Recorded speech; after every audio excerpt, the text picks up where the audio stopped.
Hi guys, naglinis ako ng sibuyas at saka bawang. Ayan po, yung nalinis ko na sibuyas at bawang. Ayan po. Nilinis ko kasi nasisira na yung iba. Sayang.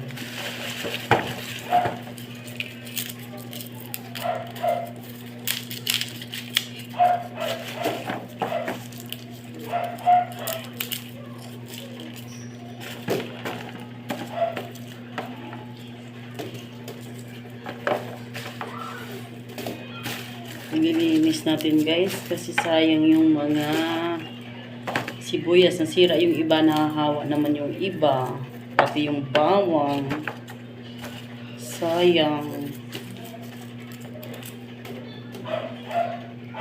Yun. Ito na guys, tapos na po ako guys. Ayan na yung pinaglinisan ko. Ayun guys, mga bulok yan oh, dami, mga bulok na yan. Ito yung goods. Ito bukas, ihalo ko yan sa pagluluto ko. Thank you guys. Bye!